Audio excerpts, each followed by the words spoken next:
Hey, what's up Kickass fam? Before we start, to follow along our course, go download the lesson slides at kickassux.com under the free UX course page.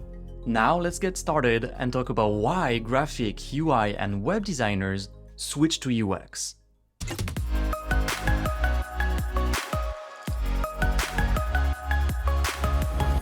Over the past few years, we've talked to hundreds of designers looking to transition into UX. They'd lost passion for their jobs and thought UX was the best route. With every new conversation, we kept hearing the same four things over and over. First, they were tired of the subjectivity of visual design.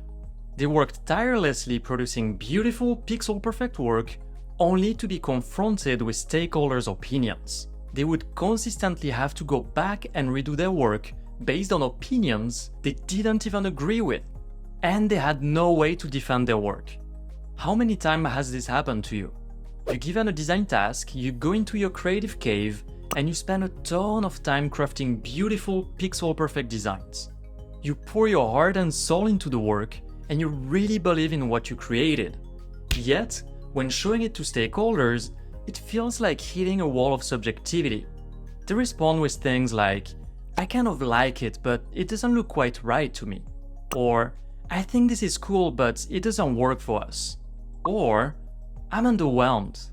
Or even, "This isn't what I was looking for." By the 50th iteration, you're saying, "Kill me, I'm done with this."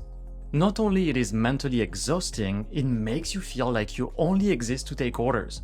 Like your only purpose is to push pixels until your manager or client is happy. That's why we're so passionate about empowering designers to go past this problem thanks to UX. It is a game changer. More on that later. But the thing is that we heard plenty of horrible stories from tons of designers. And this one may sound familiar. You're working on a design project and go to a meeting with a few other stakeholders. Everyone wants to come together to help ideate on the best design possible. While this sounds great, not everyone agrees on the final design. So it becomes design by committee.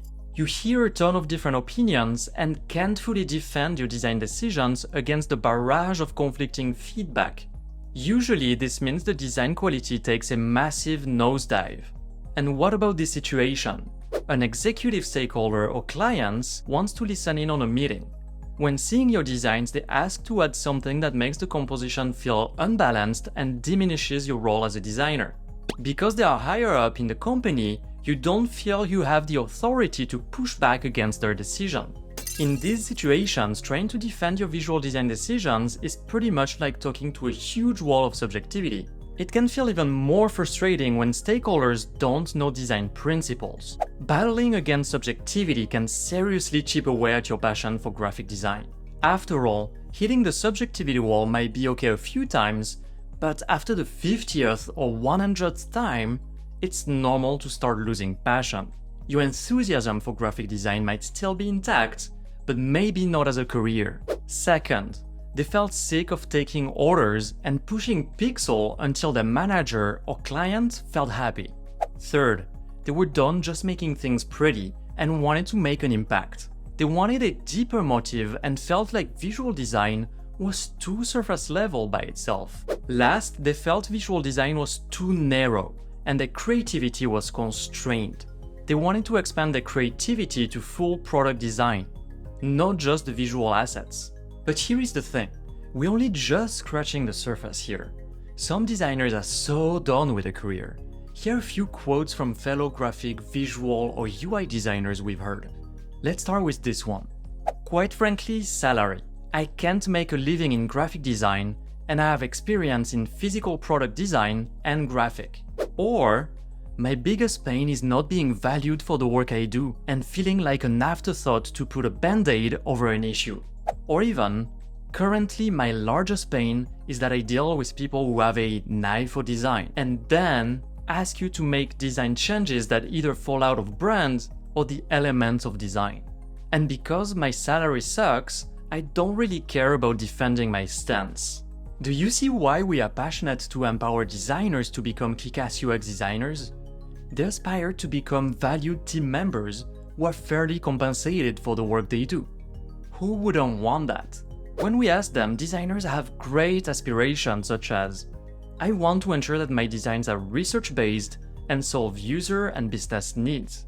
Or this person who said, I'm looking into UX as I would love to work on the whole process of creating a product that will fit to the end user needs effectively, not just making it look pretty.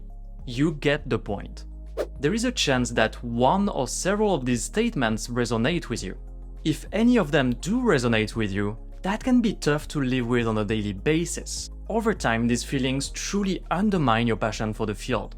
That's where UX comes in. Instead of going up a huge wall of subjectivity from your boss and clients, you only have to jump over small subjective hurdles, which is much easier thanks to user research.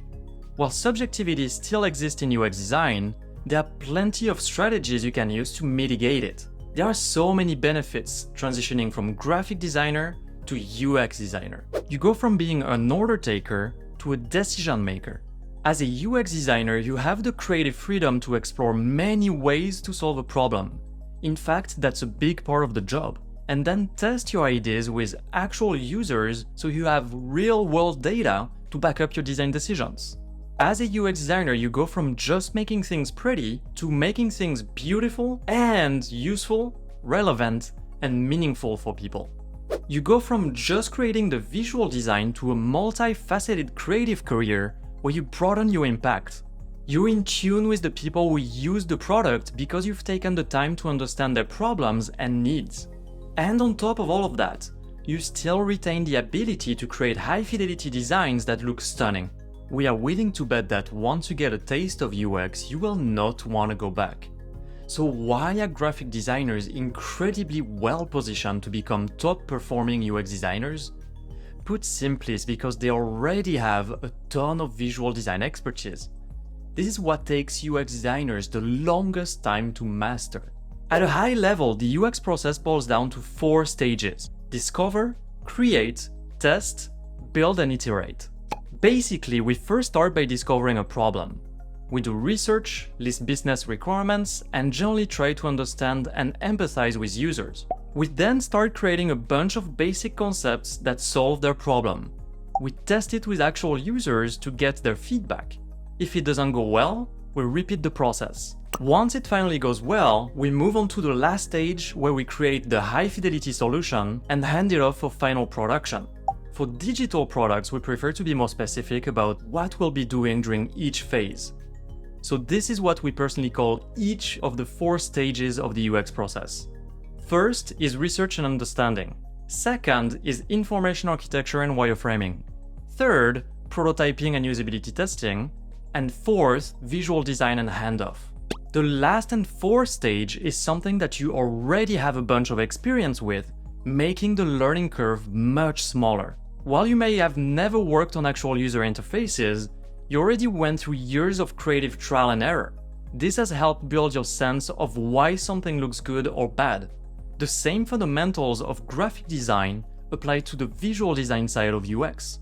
The lack of visual design experience is why so many entry-level UX designers have a really hard time getting into UX. Many entry-level UXers are great at creating high-level designs that solve a problem.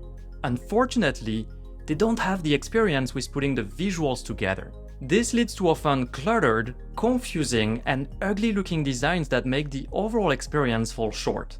The entry-level UX market is extremely competitive.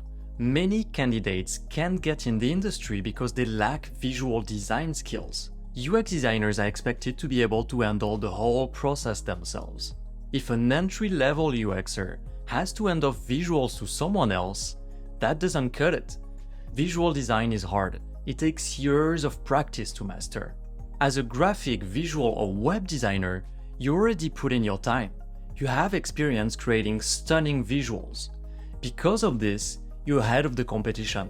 This makes it so much easier to transition from graphic design to UX. With UX, your designs are no longer just beautiful, they're also useful and meaningful to people. And yes, you can say goodbye to walls of subjectivity you used to go up against. You can back up your design decisions with user research. Here is the great thing about UX. It's not about what you like. It's not about what your teammates like. It's about creating designs that work for users.